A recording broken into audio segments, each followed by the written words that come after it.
عقل عمر إسمان oo kamida u qaasha dhaqanka gobolada galbeedka Soomaaliland oo maanta warbaahinta la hadlay ayaa waxa uu dhaliilo kala duwan dul dhigay aqoonyahanka salaadiinta waxgaradka gobolkani Awdal waxaana uu ka digay in aanan lagu kala tagin siyaasadda sidaas oo kalena waxa uu baaq u diray qurba joogta gobolkani Awdal waxaana uu yiri ogaaday oo waxaan maqlay in salaadiintii gobolka iyo siyaasiyiintii gobolka iyo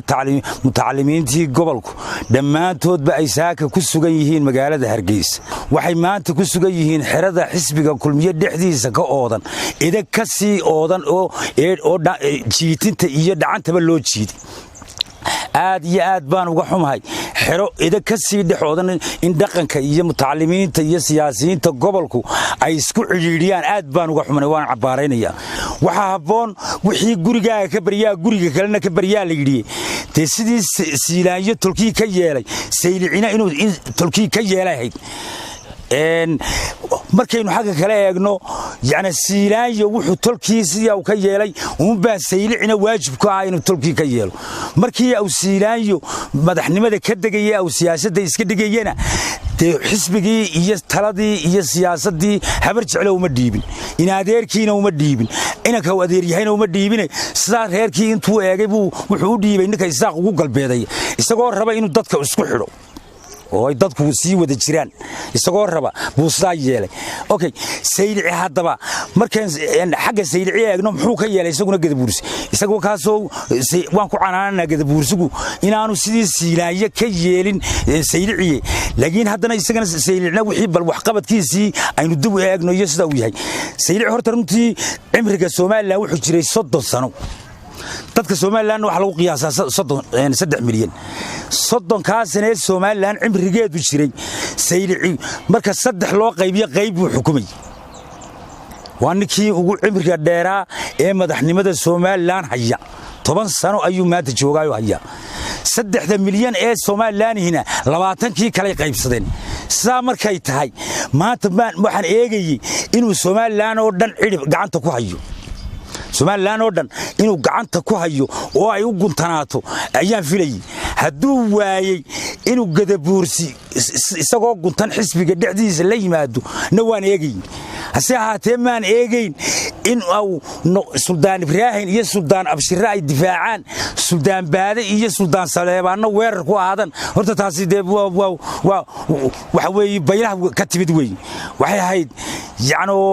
30 sano geedka la beeray ee 10 sano meel ku yeelay biyo iyo camuud hela dadka midha iyo harba uu ku deeqa silic waxay dadka inuu midha iyo harba ku deeqo anay baylaha kala ka iman aad baan uga xumahay in baylahi ka timaado sida markaan inta ka gudbo yacni Soomaalidu waxay tiraahdaa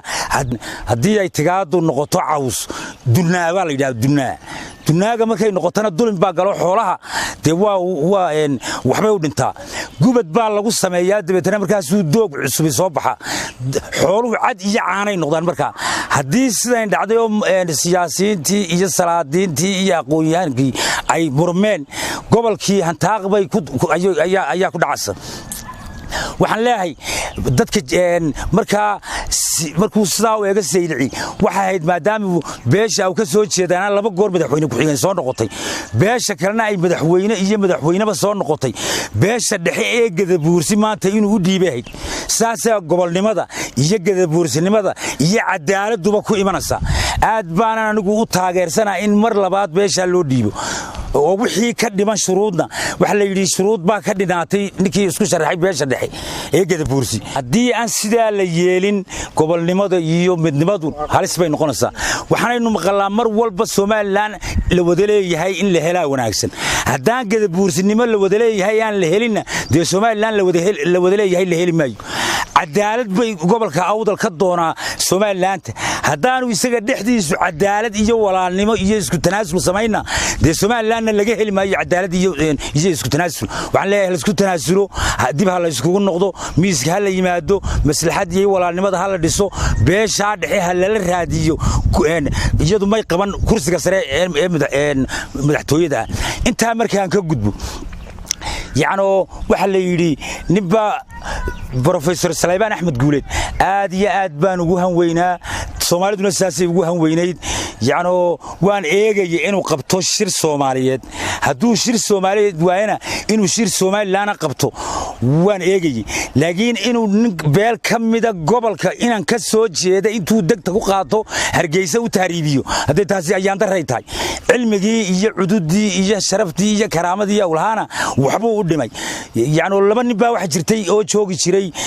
deegaanka Jaaraha horta ahaa nin aw Nuux Warsamaa la oran jiray ninna waxa la oran jiray Sheekh Umar Barkhad tukaan buu lahaa dabadeetana aw Nuux Warsamaa wuxuu yiri war meeshan tuuladu degan tahay ee dooxa ee biyo fariisinka kaneecay leedahay dhooqana way leedahay war magaalada loo raro taaga cadcad loo raro buu Sheekh Umar Barkhad nin baa amshiro tukaan labo hayo wuxuu yiri wuxuu diiday inuu tukaankiisa burburiyo ama dhismaha buu diidayba gabay buu tiriyay Sheekh Umar oo Nuux kula hadlayo wuxuu ku yiri war adoon taag balahayn baa talaabayna tiraay ma tusmaan ka horeyn adoon taag balahayn oon tiiranoo qodahayn baa talaabayna tiraay ma tusmaan ka horeyn Sheekh Umar Nuux baa gabay ku noqdo wuxuu yiri adoon taag balahayn tu yar baan ka cishay buu ma tusmaan ka horeyna tu yar baan ka cishay buu adoon taag balahayn